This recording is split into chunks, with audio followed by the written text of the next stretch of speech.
Welcome to this week's What's for Dinner video. My name is Ashley. I'm going to be showing you 3 different meals I made this past week. I don't always follow recipes exactly, but if you're interested, I've linked some similar recipes down below. The first dinner I'm going to be showing you, I made a spring chicken pasta with some fresh veggies in a light sauce. So the veggies I'm going to be using is a red bell pepper and yellow bell pepper and some asparagus. I'm going to start off by cutting up my bell peppers into some small strips, not necessarily fajita length or style, but just a little bit smaller.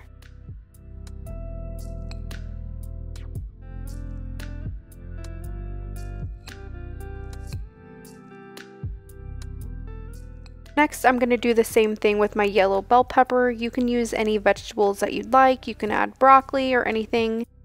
I just wanted to use some colorful vegetables for the spring colors.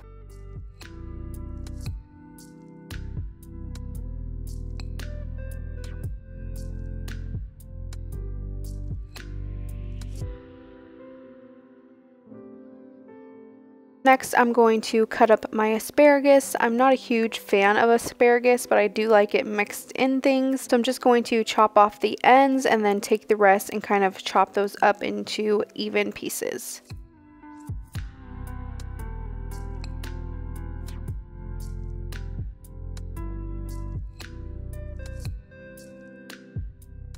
Next on my prep list is the chicken, so I'm just going to take 2 chicken breasts and I'm just going to butterfly them in half. That way I have 4 thinner slices of chicken. What I'm going to do is grill up the chicken just like this and then chop it up and add it into the pasta.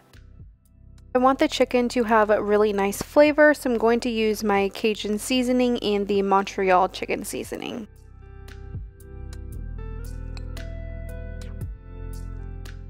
You know I add Cajun seasoning to everything.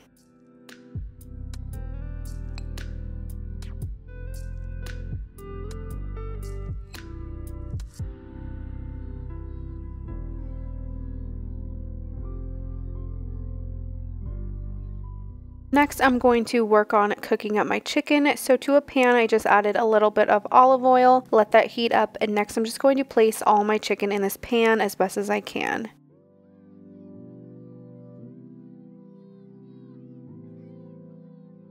I'm just going to let the chicken cook until it's nice and brown on the one side, and then I will flip them. I also like to add a lid on top, and that just helps keep the chicken all juicy.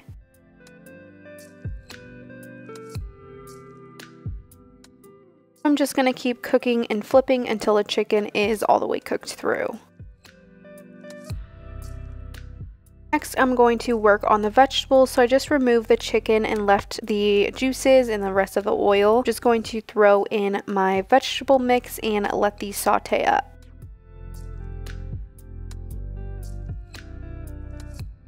These vegetables were lightly seasoned with some Cajun seasoning and some salt. I also like to have my pan turned up a little bit higher than medium. This just helps a lot of the liquid that gets released kind of evaporate.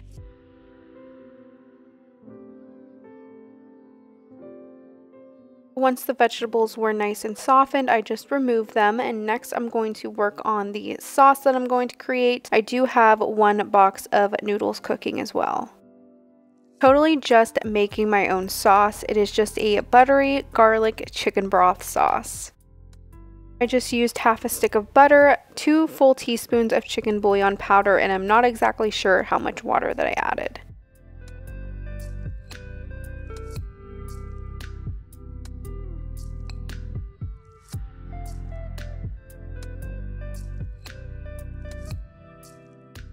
I'm just going to let this heat up and slightly reduce and kind of all cook together, and then I'll pour this over the entire pasta.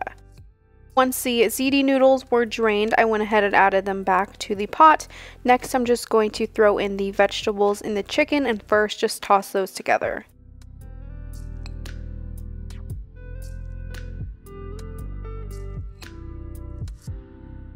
Next, I'm just going to slowly add in the sauce by however much I think it needs. So first I'm just going to start with a little bit, toss that together, add in some Parmesan cheese, and kind of repeat that process.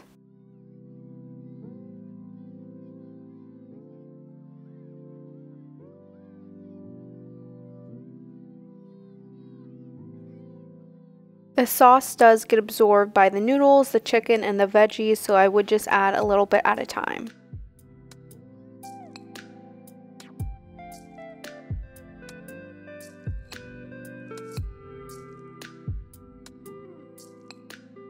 I just finished mixing everything together. This smelled so good. This was definitely one of my favorite pastas, and it didn't even have cream. This is how everything looked when it was done. So good. And then I just served it with a slice of garlic bread for my husband. The next dinner I'm going to be showing you is something that I've wanted to make for a long time. They are sheet pan chicken nachos. Definitely not the most healthy and nutritious meal, but hey, these are weeknight after work dinners. I'm going to start off with my chicken, so I'm just going to use one large chicken breast for this. That was plenty. I'm just going to season with some of this chicken bouillon powder and then my favorite Mexican spices.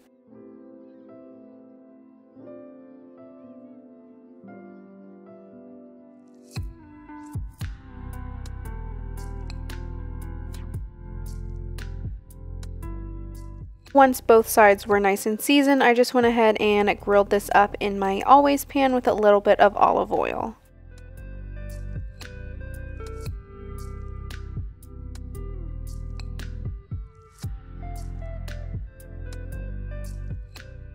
Again, once the chicken is nice and brown on the one side, I like to flip them and cover it with a lid.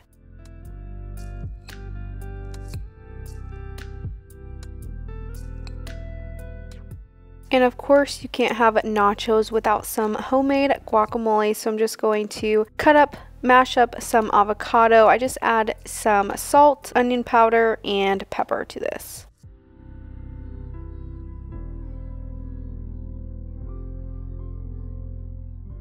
It is time to assemble the sheet pan nachos, so I just laid down some aluminum foil, and next I'm just going to add on my heaping plate of chips. I'm going to add on some black beans and then the chicken and cheese. You can also do this with any other meat like steak or pork. The cheeses I'm going to be using for this are some Monterey Jack cheese and cheddar cheese. This would even be good with some queso drizzle. I put it in the oven and then I completely forgot I had some fresh jalapenos, and you know I love jalapenos, so of course I had to add some to the top. This is how it looked when it came out of the oven. Then to plate it, I just scooped some up on a plate and then topped it with that guacamole and some sour cream. The next dinner I'm going to be showing you is something that I've been craving because of Chick-fil-A. I really wanted their bacon, egg, and cheese biscuits, so I just created some. For today, we're having a breakfast for dinner, so I'm just going to spray this cooking sheet, add on 3 biscuits. I only made myself 1, but I made my husband 2 just in case 1 wasn't enough. And of course, I cooked some hash browns on the side. To get started on these bacon, egg, and cheese biscuits, I just cut some bacon in half. That way it's kind of easier to cook. I'm just going to place this all down in my pan and let it cook.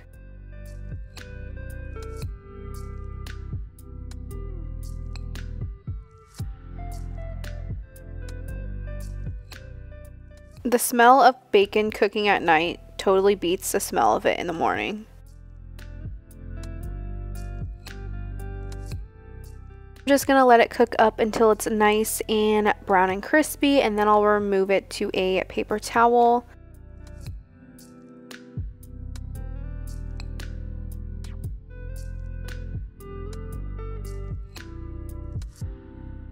Once the bacon was done, last up you want the eggs to be nice and fresh, so I did those last. I'm just going to melt a little bit of butter in this pan and then add in my eggs. I'm just going to do the low and slow cook method for scrambled eggs, but again, I am no egg expert at all.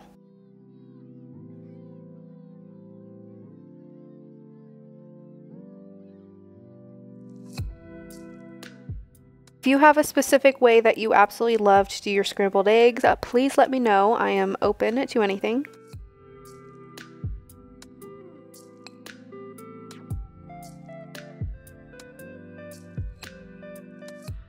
Once the eggs were done, everything was ready to go, so I just assembled my bacon, egg, and cheese biscuits and then served it with some hash browns on the side.